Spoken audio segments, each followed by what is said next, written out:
Podcast Affirmation back with a bang. Namhlanje ngitshelile ukuthi Podcast Affirmation ilanda wonke inhlobo yomuntu ukuthi ezila socaciselwe ngezinto ezenzakalayo. Namhlanje sidecide ukuthi silende Mr Mngoma waka era kwi-executive member laphana. Yena uzoyichaza kahle kodwa ayibeke i-understanding ulaphana kwa era economic regulatory authority. I think I got it right. You got it. It's fine. I didn't come. I didn't unfair in the way it could be. Anyway, namhlanje sivakashelo yena uzosichazela ngento eziningi ezithinta no transformation, osichazele nokuthi i-era ingani benzani kahle kahle because sifuna ukwazi thina sibe sesibona njengomphakathi ukuthi thina singasizakala kanjani kwi-era bese ichazile Mr Mngoma. I think into ebalekile Mngoma ukuthi usenzele kanjalo nje ukuthi usichazele lento igama usizwe plus angibingelele Mr Mngoma. Sanibona sibingelele nababukeli nababalandeli be-Podcast Affirmation. Hayi no imnandi lento sihleli lesizoyixoxela naye. Ngicela wenze sure ukuthi uyaliphatha ipeni lephepha ubone ukuthi uyibandakanya kanjani le conversation because mhlawumbe into ozoyidinga lena kusasa. Ezinye zezinto esidecide ukuthi sidecide ukuthi simlande Mr Mngoma ukuthi azoyichaza because kuningi othola ukuthi kuyaseqa simply because asinalo ulwazi lwakho. Mr Mngoma ngitshele nje besiqala njengayo lelo khuzani economic regulatory authority ukuthi iyini igani irole yakho ithini. Okay, ngiyabonga kakhulu. Igama seliphelele iKwaZulu Natal Economic Regulatory Authority. Ngishilo nje Usho ukuthi usuke wayithatha phakathi lendawo usuthi era yabafana KZN era. okay Yeah, i-era entsha yaka KZN. Usho ukuthi Economic Regulatory Authority i-KZN Economic Regulatory Authority iyinkampani entsha ehlelwe uhulumeni ngokuthi kuhlanganiswe i-KZN Liquor Authority kanye ne-KZN Gaming and Betting Board. Zasi siyahlanganiswa ukuthi zibe ndawonye ngoba kubonakala ukuthi la ekugembuleni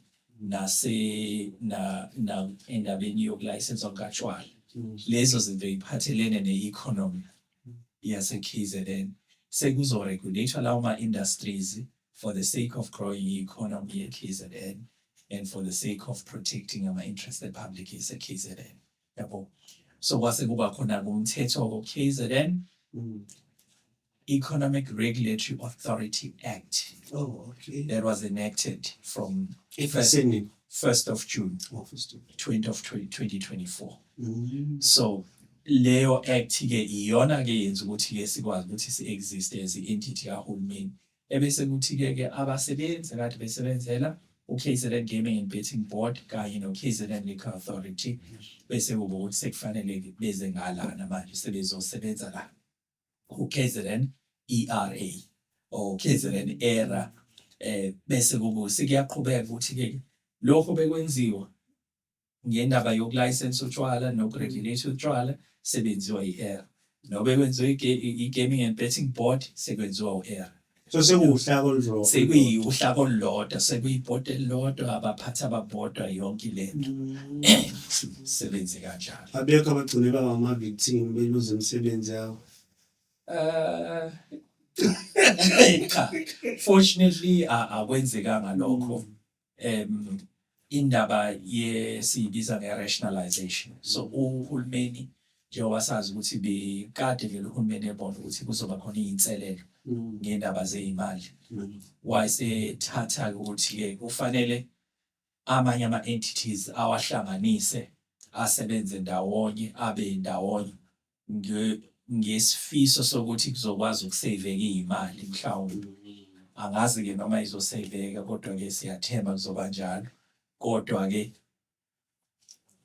inhlanhla mhlawumbe engathi sibe nayo uthe makwenziwa lawo ma-plan waqala kwaba khona ukuthi ke kungabi khona ukuqasha okuningi kulama entities omabili ukuzeni ukuthi mase sihlangana singabi nenselelo yokuthi sekukhona abantu bese kufanele baluze umsebenzi. Ngenhlanhla ke kwenzekile ukuthi ke ngaleyo plan leyo kwenzekile ukuthi mase singena kule era kube ukuthi abasebenzi bancane kunama positions ekufanele abe khona usho ukuthi ke amageja angaphezulu kwabalimi. Yebo. Yazi nje khona lento yokuthi washaya lo mthetho. Abantu kuhamba kanjani athina ama challenges akhona ukuthi abantu ba comply or inkampani za comply kusho ukuthi phela umthetho ukhona. Ukhona Liquor Act, yabo. I think it's KZN Liquor Licensing Act, yabo. Usakhona lo mthetho. Lo mthetho ubhekelene nokuphathwa nokwengamelwa kokulayisenswa abahwebi bakatshwala. Nanokuthi ke I'm sorry to interject, but mhlawumbe ngi-check-a like i-local business ne-compliance mhlawumbe. Yes, angithi ngizoqala lapho phela ngithi uqala emthethweni ukuthi uma ufuna ukudayisa utshwala ufanele ube licensed.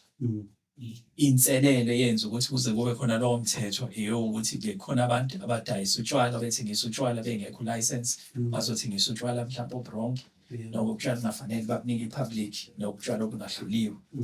Manje ayikho indlela yokulowo muntu abambeke ngaphandle ukuthi akalayisense ukuze yonke into yakhe ayenzayo uyenza ngokomthetho ibe semthethweni. Ebese kuthi futhi ke ngale kwalokho indawo azokwazi uku-operatela kuzona ukuthi akangabe eduze kwey'ndawo zey'kole, akangabe eduze kwey'ndawo zamasonto, yabo into ey'fana lezo.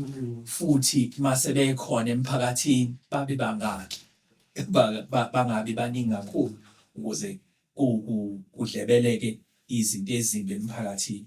So umthetho udesignwe ukuthi ukhusele umphakathi ekuhwebweni kotshwala ukuthi ukuhweba kwatshwala kwenzeke ngendlela e-right. Iy'khathi zoku-trade ziyakwazi ukucontroleka yonke leyo nto. Manje abantu mase belayisensiwe-ke usene-obligation ukuthi alandele umthetho phela. Inkinga enkulu, inselelo enkulu esisanayo kakhulu yilaba abangalayisensiwe. Mhlawumbe ngenibone nalaba sekuvele utshwala abahlanganise ey'ndaweni zabo. Iyo le kakhulu ngesikhathi se-COVID. Yeah. So iyo le esiyinselelo okuwukuthi lo mthetho-ke uzama ukuthi ulungise leso simo kahle hle ukuthi ebese kube ukuthi labantu abalayisensiwe noma sebelayisensiwe yini-ke bayenzela umphakathi ngoba phela bayazi ukuthi utshwala buba nomthelela ngezinto ezimbi emphakathini. Ake sifake-ke thina-ke ekutheni-ke uma usulayisensiwe abe khona into enhle oyenzela umphakathi noyenzayo emphakathini namathuba omsebenzi, ukuthuba umsebenzi wavulayo emphakathini. Yonke leyo nto. So into that has to do with this corporate social investment. Corporate social investment as well as ukuthi-ke kwi-pipeline yakho kubantu othenga kubona. Akube khona nawe osomabhizinisi abafufusayo osuzobasupporta ngokuthi wenza lo msebenzi. So u-Liquor Act lo. Ebese kuzoba u-Gaming and Betting Act. Leyo mthetho isakhona. Yabo yombili. So I'm sorry Mr. Mngoma, but I think into eyayibalulekile nayo yonke into compliance. Should it happen ukuthi labo somabhizinisi abaflowe back and all the stuff athina ama consequences? Okay, ngicela ukuthi ngiqedele nje ukuchaza nge-Gaming and Betting Act bese ngikuhlanganisa. Yeah. Nakhona i-Gaming and Betting Act i-license i-regulator ama-casinos. Njengoba sisazi ukuthi sinaso ama-casino KZN. Ama-bookmakers laba ababhijisayo. Nibone o-Hollywood Bets, ama-licenses ethu, ama-Charles Wilson Sports, ama-licenses ethu lawo. Angisho ukuthi ngiyabakhangisa, ngisho ngoba mhlambe bayaziwa kakhulu. Ama-licenses ethu lawo.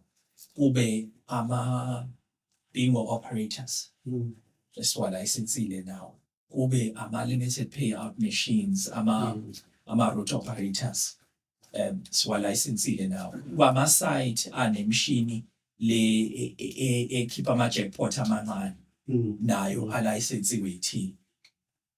So on top of that, bese so license-ke nama-race courses. I-operator ye-race course, u-Gold Circle, even though kukhona i-match abayenzayo, kodwa sekulayisensile nawo. Plus sesilayisenseke-ke nabenza umtelebele. Futhi u-traditional horse racing lo, abantu bebeyijahela amahhashi emakhaya. Siyabalayisensa nabo ukuze sibafake ohleni lokuthi babe sendaweni yokuthi bakwazi ukuhlomula nge-economy etholakala kulezi zinto. Hayi ngoba nifuna bakhokhe i-tax. Well, phela ukukhokha intela kuhle uma ukuthi wenza imali fanele intela uyikhokhe. Kodwa kufanele sikuzame ukuthi yenze phela le mali uphatheke kahle futhi ekwenzeni imali ukuzini uthi noma uyikhokha intela ubona kodwa ukuthi nawe ukhona okutholayo. Lapho-ke sibambisene no-Department of Sports, DSEC, ukuthi ekusebenzeni kwalawo ma-races uzonyuka kuze kufikephi.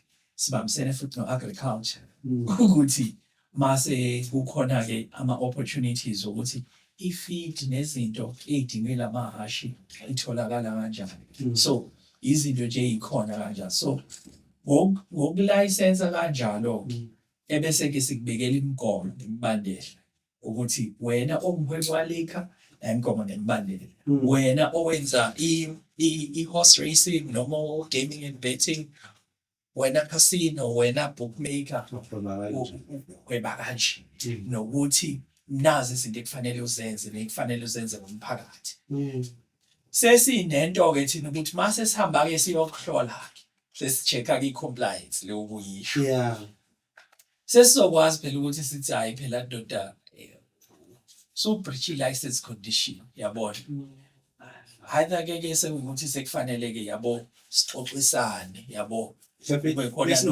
Kube khona noswazi mhlawumbe olingenayo ukhokha ifayini kwesinye isikhathi uma kuseviye kakhulu sekungenzeka nokuthi uluze kwayona i-license esikunike yona ukuthi ngoba uthandi ukwenza ngendlela ehambisana nokuthi ulayisensiwe, uyahweba kahle, uyaprotect ama-interested public, uyapromota futhi ukuthi i-public ayibe nezinto ey'hlomulayo ngokuba khona kwakho. Uma ungasakwenzi phela kunama-consequences akhona. Lokho kusibeka-ke ethubeni ukuthi ngisho umphakathi uma usuwazi ngokusebenza kwethu usuzokwazi ukuthi ushaye amafoni uthi KZN ERA nayo ilayisensi la yenza u-1 no-2 no-3 engahambisani nomthetho. Sesiyakwazi ukuyilandela, yabona. KZN ERA nangumuntu odayisa utshwala lana kodwa siyafika lapha endaweni yakhe asisibone isitifiketi sokuthi ulayisensiwe. Sesiyakwazi ukumlandela kanye namaphoyisa kanjalo. Njalo-ke lokho sekunjani sekukhusela umphakathi. Umphakathi awusadili nezinto ongakwazi ukuthi uzoyilawula kanjani futhi uzokwenza kanjani. So yabona. So i-compliance-ke ilapho-ke sekutheni either sikubamba ukuthi sikubamba ngama-fines unyuke kanjalo depending on i-severity yento yenzile. And it can get to a point yokuthi kwa-license lena obunayo uyaphucwa yona ngoba awenzi kahle.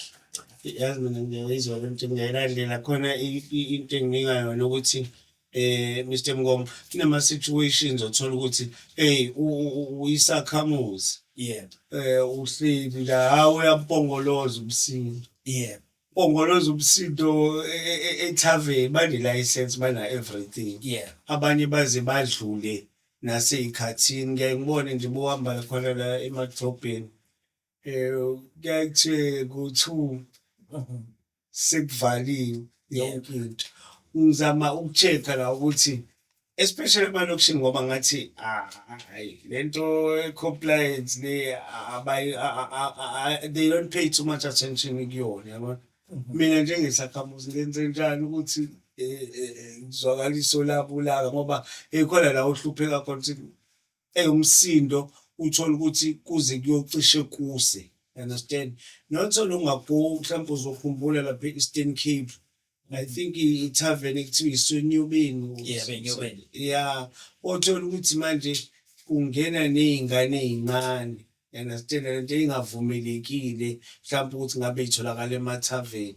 and kwagcina seyidlula sethu so seyidlula izinga emhlabeni ngoba khona into eyenzeka phakathi. Zonke lezi zinto kusho ukuthi zingena ngaphansi kweni ukuthi abantu bakwazi ukuyireport. Bengifuna ukureport-ke manje ngiqala kuphi? Okay. Ngizoqala kanje. Endabeni yokucomply ngibona ngeke ngasho ngathi esinye sezizathu ngqangi zokuba khona kwethu ukuthi asikwazi ukukhusela umphakathi ukuthi yonke into eyenzakala mayelana nokuhweba utshwala nokugembula kwenzeka kahle. Lento ke iwukubambisana nana umphakathi ukuthi awukwazi na umphakathi ukuthi wazi ukuthi sikhona sikwazi ukulekelela kanjani. Ingakho silana sizama ukuthi sikhiphe izwi lapho ukuthi abantu bazi ukuthi hawu ukhona uKZN ERA esingabafonela esingangena kwiwebsite yabo sibathinte sithi usibanibani enimlayisensile wenza ukuthi nokuthi sikuphumeke thina siyolenza ngoba sekuyi-partnership nomphakathi leyo yokuthi angithi sihlale singekho 24/7 kumuntu asimazi wenzani ngasiphi isikhathi kodwa umphakathi usukwazi ukuthi ube namehlo ngobani akusiwona umsebenzi ukuthi owethu kuphela. Umphakathi uyakwazi nawo ukuthi uyisize ngoba nawe umuntu ebhizi esinyathelo esiciphisa engenzi kahle ngokwelicense sine-right ukuthi esilento ngisho esayi-apply license umphakathi une-right ukuthi ufake ukuthi asithandi ukuthi usibanibani athole ilicense. Ingakho umuntu me-apply ilicense kuye kuthiwa ka-display for I think 60 days display ukuthi ngizo-applyela ilicense yokuthi nokuthi la kule premises. Umphakathi usune-right ukuthi uhambe uyosho ukuthi asenifuni lo wayithola ilicense. Kodwa kakhulukazi kobantu semalokishini nasey'ndaweni zasemakhaya abantu abanayo banalo ulwazi lwamalungelo abo nokuthi amalungelo abo bangawasebenzisa kanjani. Bagcine beze mabefaka amalungelo abo bawenze ngodlame kuphela noma sekuliwa kuphela noma indaba yasenyobeni ivele ngoba sekukhona isika esibi kuphela. Kodwa along the way indibi lokhu yonakala umphakathi ungenalo ulwazi ukuthi hawu sinalezi indlela zokunqoba lento le ekhona ngoba kwawona umsindo lo okhuluma ngawo ikhona indawo yokuthi uma umphakathi ukhononda ngomsindo wezwe license ukhona lapha kuyena akusho ngekhathi ethola le license ukuthi uzoyiphatha kanjani emphakathini ngalo msindo wakhe. And futhi public ine right ukuthi ke ngisho ngabe kunikiwe leyo right yomsindo ukuthi hayi cha asikwazi asishaye application to uKZN ERA ukuthi lo muntu lona umsindo akawuyeke ngoba uyinkinga kanje kuthi emphakathini. Amalungelo lawo umphakathi onawo engibona ngazi ukuthi bangane kakhulu abantu bakithi abayaziyo leyo ndaba yabona. Ngicabanga ukuthi Mr. Mngoma because ukuthi awakayisebenzisi podcast affirmation ukuthi disseminate information. Sahlelwe Mr. Bonga Mngoma la podcast affirmation ungakhohlwa ukusilandela kuma page ethu ezokuxhumana lapha na Facebook page elandelwa u2.7 million people. Sikhona nakhona siya update sizokutshela nje ukuthi kwenzakalani ngasophikweni lwendaba, human interest stories, political stories, women issues nawo wesilisa nawo siyawa accommodate sports isikhona. Uyakuthola konke lokho lapha no podcast affirmation page la khona elikwi Facebook ephinde futhi uye ku YouTube njalo sikhuluma no Mr. Mngoma nje ubonga Mngoma osuka lapha na iKZN era. I think utholile njalo era ukuthi ubeledi and then futhi uqhazi no Mr. Mngoma kodwa ke Mr. Ngoma ngifuna okay niqhubeke no-check-e u-YouTube wethu ubaluleke kakhulu because le ngxoxo esinayo njengamanje as much as uyibona laphana bathi yini lento Mr. Ngoma i-TikTok. Uyaphambana phela TikTok kodwa siyarekhoda ukuthi mhlawumbe emavikini alandelayo uzoyibona umbone umuzwe kahle uMr. Ngoma usuhleli phansi nawe nesikhathi sonke uyizwa ukuthi lento ihamba igcinephi. Ngifuna ukucheck-a laphana Mr. Ngoma ukuthi kukhona yini or kuyangena yini ngaphandle kweni nokuxwayisa abantu azave kubuhlungu laphana bobheka kule hlangothi lokugembula. Khona omunye umama nje wakwaphuma esethi ngicela ningiboleka imali ekade egembula ngibona ukuthi imali isiko wayisebenzisa kakhulu yabona yaze yaphela. Angazi mina nihamba nigciniphi ey'mweni ey'njengalezo. Ngiyaye ngizwe kuthiwa abantu abakwazi ukugembula bayazi la sekufanele bayeke khona. Ithini irole yenu lapho? Yebo, njengoba ngishilo ngathi bengisachaza irole yethu iyafana irole yethu makuziwa ukugembula nalesi yenzayo etshwaleni yabona. Iyafana ngokuthi senze sure ukuthi ama-licenses ethu aziphethe ngendlela ekufanele aziphathe ngayo. Iyafana futhi nakhona ukuthi kufanele-ke sikwenze ukuthi sikhulume nomphakathi siwutshele ukuthi nazi izinto ey'khona, nazi indlela zokuyisiza. Kakhulukazi leyo ukuthi-ke senze sure ukuthi khona i-responsible gambling. Lokho siyakwenza kuwumsebenzi wethu futhi sine-partnership no-South African Responsible Gambling Foundation, SARGF. In fact, November is Responsible Gambling Month. Sizobe sinama-programs that we're gonna run no Responsible Gambling Foundation. Iyokukhuluma nomphakathi ngendlela yokuthi ugembulwa kanjani in a responsible manner. How you be a winner ukuze wazi ukuthi uyeka nini. Nokuthi-ke uma kusunenkinga yokugembula, iluphi usizo olukhona ukuthi ukwazi ukuthi uyeke. Indlela yokuthi uyi-exclude ukuthi ungabe usavunyela ukungena ey'ndaweni zokugembula ngoba mhlambe usunokugula ukuthi bathi addiction ngesilungu. Usunokugula ukuthi le ndawo usakwazi ukuyibamba mawuke wayibona nje na ufuna ukuya khona. So kukufundisa ngalokho, kukwenza i-awareness ngalokho, ukuthi futhi abantu-ke uma sebekuleyo nkinga-ke bayithola kanjani i-counselling, bathola kanjani usizo. Konke lokho kukhona and sikwenza no-SARGF njengamanje. Sinama-programs esiwenzayo sisodwa kodwa kakhulukazi njengamanje sakwi-partnership no-SARGF. Sizobe nje sine-gala dinner no-SARGF next week. I think umhla 1 November. I will be there hosting the gala dinner. Angazi nofaya ngisho yini, but I'll be hosting the gala dinner as program director there, and we will be giving awards for the industry for their efforts Abayenzela towards responsible gambling. So that's how topical and serious we take the issue of responsible gambling. Because all of it comes in one part. This thing yokwenza umthetho isekutheni kufanele sikwazi ukuprotect ama-interest of the public. And to protect ama-interest of the public ranges from responsible alcohol use, responsible gambling, and also then making sure that licensees are using their licenses in a responsible manner, their license in a responsible manner.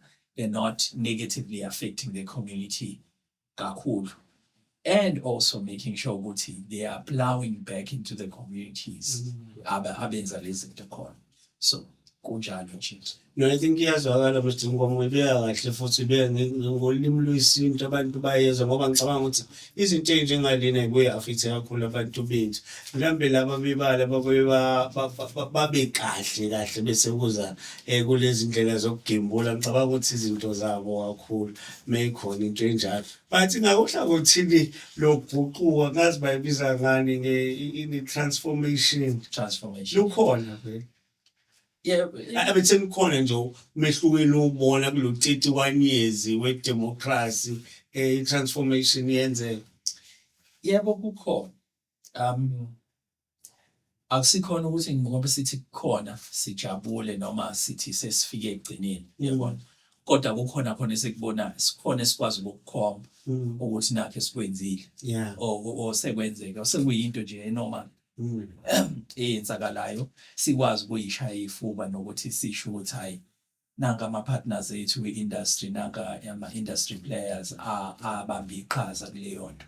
Siyakwazi ukukhomba endaweni yama-SMMEs ukuthi kukhona ama-licenses ethu anophaso olukhulu alwenzayo kuma-SMMEs. Siyakhumbula futhi ukuthi ngesikhathi sisaqala sijahana nawo ama-licenses, sifaka ngisho ey'nkantolo. Yeah. Sibanga indaba ukuthi fakani phela lana. Esikuthandayo ukuthi kwabona ama-licenses ethu aseyabona ukuthi hayi bo, sasingajahelwa into ebhedayo, sasijahelwa into nathi sesiyajabula ngalento esiyenzayo, siyajabula ngeqhaza esilibambayo, yabona. So uguqulo esikwazi ukuthi silikhombe. Yeah. Siyakwazi ukubona abantu esabhala imithetho sathi fanele kube khona abantu abangaka abawu-black aba-own ama-licenses. Siyakwazi ukubala ukuthi bebebangaka at this time, sebebangaka manje. But injani i-resistance, Mr. Mngoma? Anything that's worthwhile will have resistance. Let me put it that way. Yabona. And some of the resistance is really because it's not informed resistance.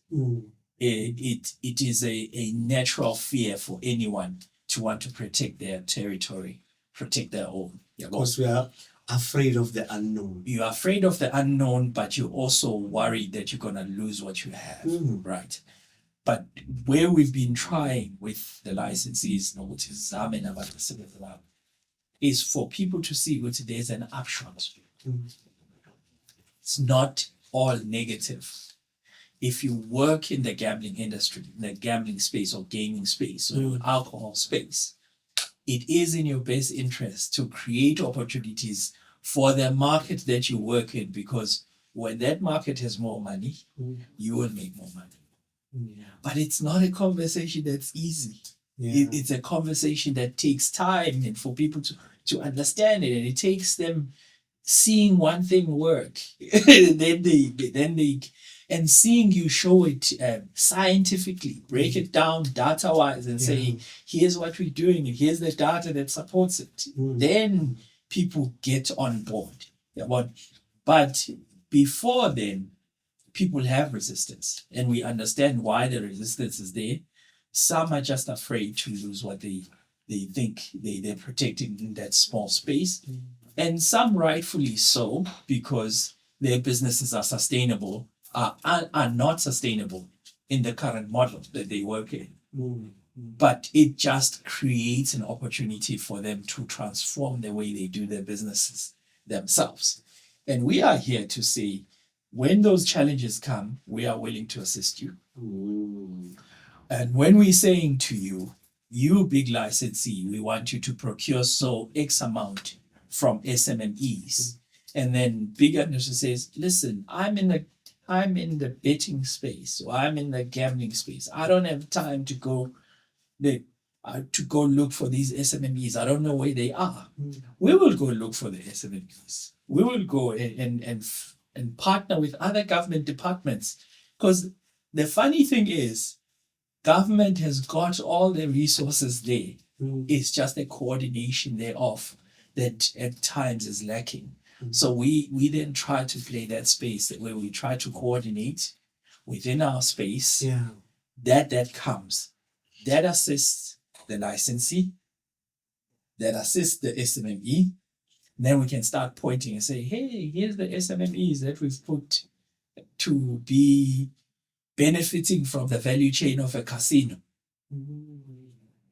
Here's a SMME that we've put to be benefiting from a value chain of a bookmaker, and bookmakers and casinos and any of our licenses, liquor traders or even checkers or whatever, when they have a tops or whatever the case, they can then put and say, tops is spa, but Checkers has got Checkers liquor or whatever the case. So I don't want people coming to me. I'm just saying they are liquor outlets. Yeah, but they could come back later and say, from our value chain and from what KZN ERA is asking of us, here's the value we've been able to create for this. And that's not something that is unique to us as ERA. This is about triple bottom line reporting. That it's very much topical for companies that are listed on the JSE.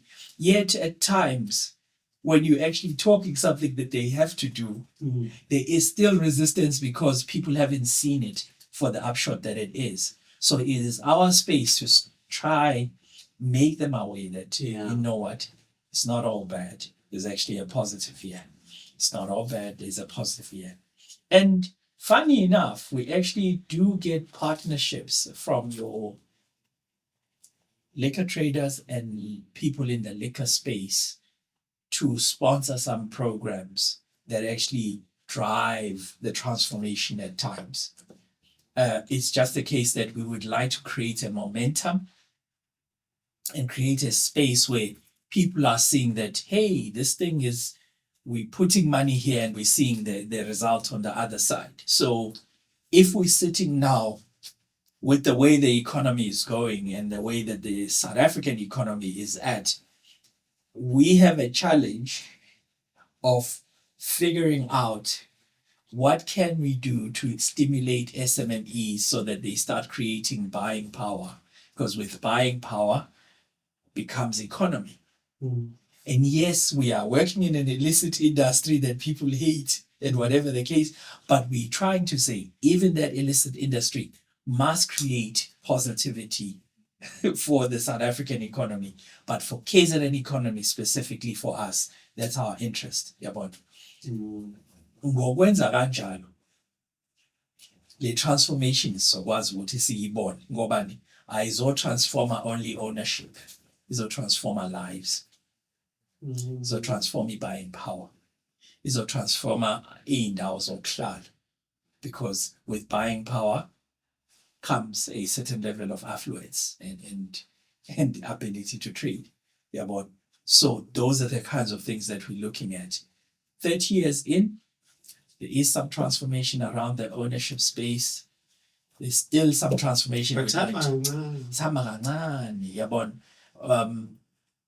But we're hoping what we start gaining traction and momentum. That's why sihleli la sizokhuluma manje ngoba sekufanele leli lizwe silikhiphe out there. Yabo, abantu bakwazi ukulibona, alihlole ngamehlo ukuthi cha bengikhuluma nabantu abaningi, bengingakhulumi naye ngoba mhlawumbe mangikhuluma naye siqondene ubona ngazi ukuthi ngizolwa naye, kanti cha mase kwazi ukulihlola izwi ukuthi hayi lento bahle yinhle izosiza sonke, yinhle as a citizen of this country, yinhle as a citizen of KZN, yinhle for me to be a person who has an interest ukuthi the July riots don't happen again. Because July riots, your papers and your researchers come back and say inequality was one of the biggest drivers of July riots. Yeah, but so then when we're saying we want to do transformation because we think it will cater this part of closing the inequality issues, then you understand why you're doing transformation. Then you understand. Then you say, but I don't know who to work with if I want to do transformation. We're saying, hands up, we are here. We will assist you with that part. We will take you along because now we are partners. We're no longer adversaries in this. We are partners in it. And winning one heart is what we aim for. One heart at a time. You know, it will be better than yesterday, but we do know that everything has a tipping point. Every single thing that we do has a tipping point. There's going to come a time where the transformation agenda might even become redundant because a transformed society or a transformed business scape does not require you to have transformation conversations. Transformation conversations are there because there's inequality. Without inequality, you don't have to talk transformation.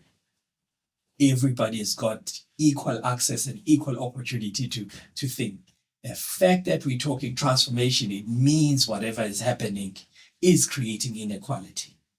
So the transformation conversation will always be there as long as inequality exists. And I'm not talking equality in terms of you must get the same as everybody. I'm talking about equal opportunity, equal ability, equal access, equal opportunity to make money. The South African dream, I want to be a millionaire, I want to be a billionaire. It should not matter ukuthi uphume emakhaya enquthu, uphume emakhaya enyanyathu, uphume emakhaya womphisa, uphume ezingolweni. Akufanele kube inkinga leyo ukuthi just because by accident of geography, Geographical location, uzalwe phi, all of a sudden you are entirely economically excluded. It should not be the case. If you are hardworking, if you have the capability, you should be able to do it. And that's our space to say, if you are hardworking, if you have the capability, you should be able to do it. Uphume elokishini, phuma kuliphi ilokishi, phuma eMlazi, Nanda, Maudi. Angabe ukuthi just because your parents had a misfortune ukuthi bahlale lawo malokishi. Ngoba siyawazi la malokishi ukuthi avela kanjani.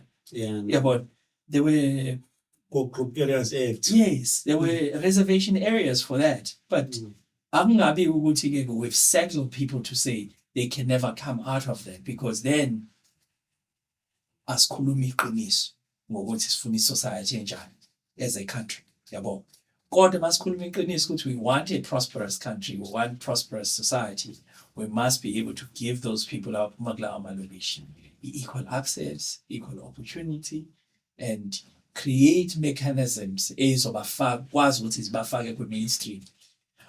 Usuke a listed company, angifuni ukukhuluma ngamagama akakhulu, usuke a listed company ithi yazini mina I do business nabantu abaphuma kulama lokishi, and they are my key suppliers on these particular things. If we're not having that conversation at the moment, then those companies have to look at themselves and say, are you really doing enough as a patriot, as a South African, as someone who wants this economy to work? Because are they obliged though? Well, let's talk about capitalism. You're a capitalist. You are all about maximizing profit. The more you have buyers and buying power, the more you maximize your profit. So I'm not talking about obliged or whatever the case. I'm saying it's in your best interest. Because if abantu bengasebenzi futhi kulimaza wena, so limaza ibhizinisi labo. You're the one who's going to close. Kuze mina ngiyazibehlelo Mr. Mngoma ngicabanga ukuthi mhlawumbe bese siyivala nje, ngiyawudinga kodwa iminute lokusho ukuthi uBonga Mngoma ubani usuka kuphi size sibe naye nje la usuthathile wakathathi. Bengithatha ukuthi uyiveze lezo shwele ngase ngavelela. Yabona into lejani. Hayi nginomuzi mina ngikade. Ngeke nje ni. Uthi bayini wena. Ngeke nje umuntu ongangami kube ukuthi akadliwe bakuthi ayiphutha. Into yomZulu mina iphumele emakhaya, ngigadiwe, nginomuzi wakithi engiwakhayo yonke lonto. Covered anyway. Oh yes, covered. Other than that, mhlawumbe besicheckana na kuma hot tips. But no, mina nginika ithuba lokuthi u-ede before sivale, ubone ukuthi ngathi kusalile mistaken. No, bengithanda ukuthi mhlawumbe sikhuluma ukuthi siphuma nje manje kade senza i-fetal alcohol syndrome awareness. That is about talking to pregnant mothers about the dangers of alcohol, even a drop of alcohol on your kid when you're pregnant, why that is not the right thing to be doing. We've been doing that awareness. So it's still on our websites and all of those things and to think.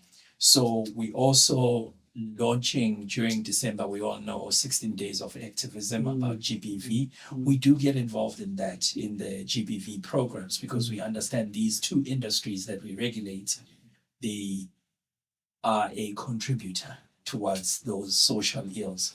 So especially alcohol. yeah, kunjani. So we do participate in the GBV programs.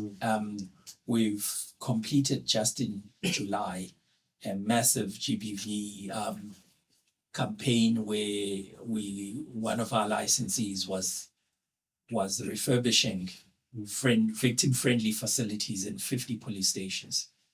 And that project is just completed in July. It was a 10 million rand project. And we will be possibly showcasing some of these facilities during the GBV month. So we like talking about that because those are things that we can point that this is what we did, We've got Responsible Gambling Month, as I said, that's coming up. And I am hosting the SARGF Gala Dinner. So we're happiness. And then all swanky love it look good, know. So we've got CSI projects that we do that we love showcasing. So into semlazi njengamanje lokushini imbandakanya kanjani nalama programs I'm sorry ngiyazi ukuthi isikhathi siyakuphinga but ngicabanga umbuzo ubalulekile ngoba these things zisounda kamnandi understand but bongakakwazi ukuyimbandakanya nazo as meaningless.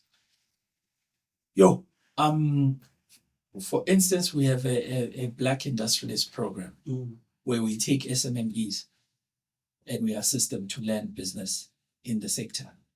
So a person can literally go to our website and phone my office through Richard, which is the business development unit, which is under my control.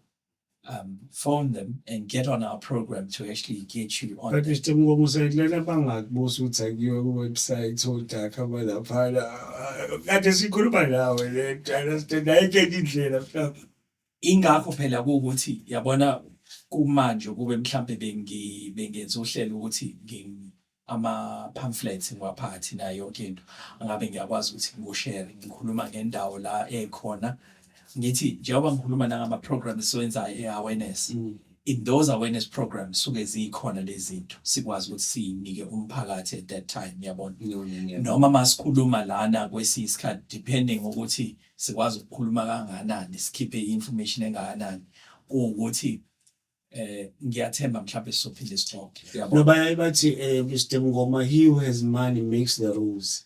You understand that mhlawumbe bese ubuya sikhona lama advert siyiphathi uyiphathi uyibeke lapha ngaze silale phansi ufake nalana yabo bese kusho lelo dani olikhiphile sina nje sovumela konke even ukuthi ufuna uyihosta wena le siyokuvumela Mr. Mngoma ngenxa yemali nje ayikho into esiyoyenza futhi but ufuna ukuchecka la Mr. Mngoma kuba hot takes ukuthi ukulandelwani chips operates le topic inkinga lapha ukuthi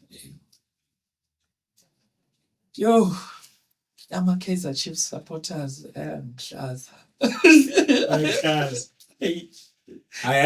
sicelebrate kakhulu impofana icelebrate kakhulu sekuyachaza ukuthi kade sagcina ukuwina so umlandeli ngiyalithanda ibhola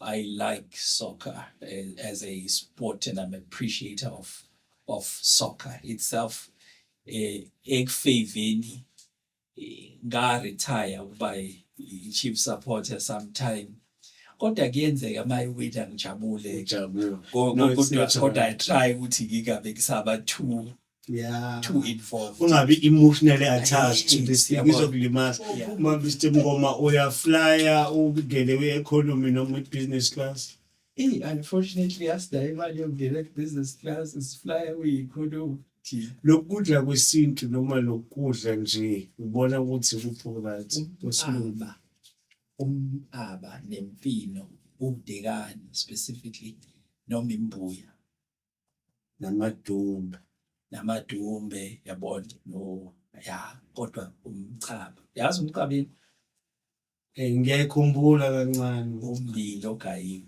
ummbila ogayile yabo nje mawugayile kahle beze bawufake bafake nemfino phakathi bathi ugazinga lapha phela kohaveni manje phela sewugaye ngeje yabo yazi nesinafoni hayi usiko sikhonzela laphana umholi wamaNazaretha siyafisa ukuthi ngelinye ilanga agcwala amaNazaretha la emphelezeni sizohlala phansi naye sike siyixoxe le ndaba naye ngoba le ndaba le yasebuhlini inkulu labandla lamaNazaretha nasekuphakameni konke wonke zonke iy'nhlaka ey'khona ikhulu lela bandla singakuthokozela nokuthi umholi asivakashele ngelinye ilanga ngoba khona izinto esifuna nokuzazi nakhona ukuthi bavumelekile ukugimbula bavumelekile ukuvula amajoyinti indaba zama-watering sibona ukubaluleka sike sibuze lapha ingakho thina sikwa regulation ukuthi laba abakwenzayo abakwenze ngendlela responsible ngoba kuyahambisana njena ne-ethos yemfundiso esikhule ngayo kodwa kakhulukazi mina ngathi personally kuyahambisana nami ukuthi ngibe la ngikhona ngoba kunginika ithuba lokuthi ngilekelele umphakathi mawukuthi ngoba abantu bazophuza abantu bazogembula kodwa-ke asizame ukuthi kwenzeke ngendlela kahle and mase kwenzekile futhi-ke khona-ke namathuba abawatholayo kuyokwenza kwabo kunjani ngoba into ebalulekile ukuphila komuntu. Yeah, I think into ayishoyo futhi Mr. Mngoma ukuthi in whatever you remember to regulate, and then usuba right-ke don't you dare do what I wouldn't do. If you do it, please take pictures. See you in 7. It's Arab.